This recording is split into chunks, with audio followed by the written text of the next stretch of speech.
Complaint ಕೊಟ್ಬಿಟ್ರು. Allu Arjun ಮೊದಲೇ ಹೇಳಿಲ್ಲ ಸರ್ಕಾರಕ್ಕೆ, ಪೊಲೀಸರಿಗೆ ಹೇಳಿದ್ರೆ ನಾವು ಬಂದೋಬಸ್ತ್ ಮಾಡಿಬಿಡ್ತಿದ್ವಿ.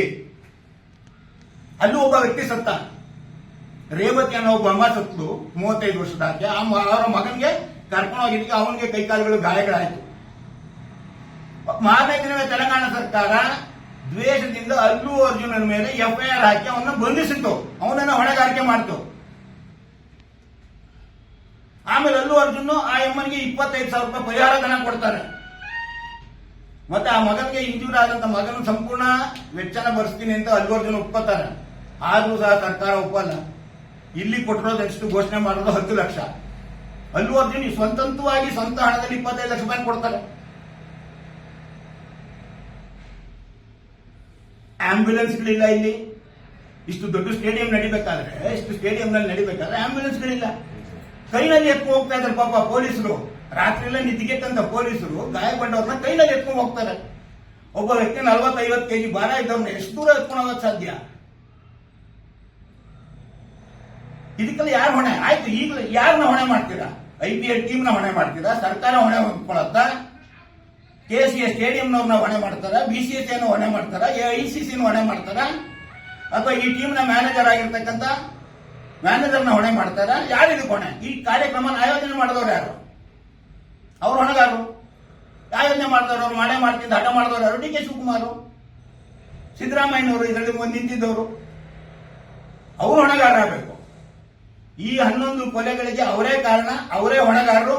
ಪೊಲೀಸರು ಯಾವುದೇ ದಯಾ ದಾಕ್ಷಿಣ್ಯ ಅಂದ್ರೆ ಈ ಕೂಡಲೇ ಅವರಿಬ್ಬರ ಮೇಲೆ FIR ಮಾಡಬೇಕು. ಇಲ್ಲ ಅಂತಂದ್ರೆ ಬೇರೆ ಯಾರು ಹೊಣೆಗಾರರು ಅವ್ರನ್ನ ತಪ್ಪಿಸೋದು ಮಾಡಿ ಅವ್ರ ಮೇಲೆ FIR ಮಾಡಬೇಕು. FIR ಮಾಡ್ಲಿಕ್ಕೆ ಎಷ್ಟು ಗಂಟೆ ಬೇಕು?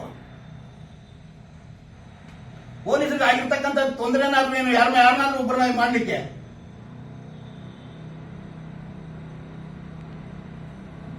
ನಮ್ಮ ಲಾಲ್ ಬಹದ್ದೂರ್ ಶಾಸ್ತ್ರಿ ಅವರು ರೈಲ್ವೆ ಮಿನಿಸ್ಟರ್ ಆಗಿದ್ದಾಗ ಸ್ವಾತಂತ್ರ್ಯ ಬಂದ ಹೊಸರಲ್ಲಿ ಒಂದೇ ಒಂದು ಸಣ್ಣ ರೈಲ್ವೆ ಅಪಘಾತ ನಡೆಯುತ್ತೆ. ಅದ್ರಲ್ಲಿ ಒಬ್ಬ ವ್ಯಕ್ತಿ ಏನೋ ಸಾಯ್ತಾನೆ, ನನಗೆ ಅರ್ಥ ಇಲ್ಲ. ಆ ಒಂದು ದುರಂತಕ್ಕೆ ಹೊಣೆಗಾರರಾಗಿ ಲಾಲ್ ಬಹದ್ದೂರ್ ಶಾಸ್ತ್ರಿ ಅವರು ರಾಜೀನಾಮೆಯನ್ನು ಕೊಡ್ತಾರೆ. ಆವಾಗ ಸರ್ಕಾರ, ಅಂದಿನ ಸರ್ಕಾರದ ಪ್ರಧಾನಮಂತ್ರಿಗಳು ನಿಮ್ದೇನು ತಪ್ಪಿಲ್ಲ ಅದರಲ್ಲಿ, ನಿಮ್ ರಾಜೀನಾಮೆ ಕೊಡಬೇಡಿ ಅಂತ ವಾಪಸ್ ತಗೋತಾರೆ. ಈ ಬಂಡ ಸರ್ಕಾರ, ದಪ್ಪೆ ಚರ್ಮದ ಸರ್ಕಾರ ಇಷ್ಟೊಂದು ಜನಗಳಿಗೆ ನಮ್ಮದು ಯಾರಿಗೂ ಹೊಣೆ ಅಲ್ಲ, ನಾವೆಲ್ಲ ಕರೆಕ್ಟ್ ಮಾಡಿದೀವಿ, ನಾವ್ ಹೇಳಿದಕ್ಕಿಂತ ಜನ ಎಕ್ಸ್ಪೆಕ್ಟ್ ಮಾಡಿದಕ್ಕಿಂತ ಜಾಸ್ತಿ ಬಂದ್ಬಿಟ್ರು, ಬಂದೋಬಸ್ತ್ ಮಾಡಿದ್ವಿ. ಬಂದೋಬಸ್ತ್ ಮಾಡಿದ್ರೆ ಸಾವ್ಯಾಕೆ ಆಗ್ತಿತ್ತು? ಒಬ್ಬನಾದ್ರೂ ನೈತಿಕತೆ ಇರಬೇಕಾದ್ರೆ. ನೈತಿಕತೆ ಬಗ್ಗೆ ಸಿದ್ದರಾಮಯ್ಯ ಬಹಳಷ್ಟು ಭಾಷಣ ಮಾಡ್ತಾರೆ. ರಾಜೀನಾಮೆ ಕೊಡ್ಬೇಕು ತಾನೆ?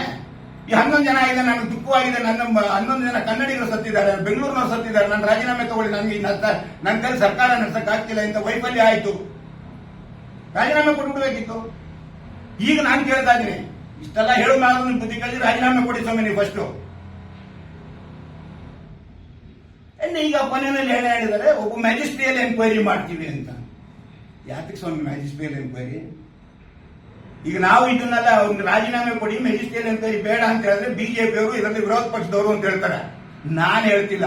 ಇವತ್ತಿನ ಯಾವುದೇ ಪತ್ರಿಕೆ, ಟಿವಿಯ ಸಂಪಾದಕೀಯ ನೋಡಿ, ಒಂದು ಪತ್ರಿಕೆ ವರದಿಗಾರರೇ ಬುದ್ಧಿವಂತರು, ಸಂಪಾದಕರಾಗಬೇಕಾದ್ರೆ ಅವ್ರನ್ನು ಬುದ್ಧಿವಂತರು ಇರ್ತಾರೆ, ಮತ್ತೆ ಬಹಳಷ್ಟು ನೈತಿಕತೆ ಮತ್ತೆ ಹೊಣೆಗಾರಿಕೆಯನ್ನು ಹೊಂದಿರತಕ್ಕಂಥವ್ರು. ಎಲ್ಲ ಸಂಪಾದಕೀಯದಲ್ಲೂ ಸರ್ಕಾರವನ್ನು ಹೊಣೆ ಮಾಡಿದೆ. ವಿರೋಧ ಪಕ್ಷವಾದ BJPಯನ್ನು ಸರ್ಕಾರ ಹೊಣೆ ಮಾಡ್ತಿಲ್ಲ. ಪತ್ರಿಕೆಗಳ ಸಂಪಾದಕರು, ಪತ್ರಿಕೆಗಳ ವರದಿಗಾರರು ಮತ್ತು ಫೇಸ್ಬುಕ್ ಮತ್ತೆ ನಮ್ಮ ಸೋಷಿಯಲ್ ಮೀಡಿಯಾದಲ್ಲಿ ಸಾರ್ವಜನಿಕರ ಆಕ್ರೋಶಗಳನ್ನು ನೋಡಿ. ಯಾರನ್ನ ಹೊಣೆಗಾರಿಕೆ ಅಂತ? ಸರ್ಕಾರನ ಹೊಣೆಗಾರಿಕೆ ಮಾಡ್ತಿದೆ. ಸರ್ಕಾರ ಸಂಪೂರ್ಣ ಹೊಣೆಗಾರಿಕೆ ಮಾಡಬೇಕು. ಆಯ್ತು, ಮ್ಯಾಜಿಸ್ಟ್ರಿಯಲ್ ಕಮಿಟಿ ಮಾಡ್ತಾರೆ, ಇನ್ನು 15 ದಿನದಲ್ಲಿ ವರದಿ ಕೊಡ್ತಾರೆ. ಏನ್ ಕ್ರಮ ತಗೋತೀರಾ? ಈ ಸರ್ಕಾರದ ಮೇಲೆ ನಂಬಿಕೆನೇ ಇಲ್ಲ. ಇದುವರೆಗೂ ಇವರು ಸಹ ಕಾನ್ಸ್ಟಿಟ್ಯೂಟ್ ಮಾಡದಂತ ಎಷ್ಟು ಕಮಿಟಿಗಳು ಕೊಟ್ಟಂತ ವರದಿನ ಜಾರಿ ಮಾಡಿದ್ದಾರೆ.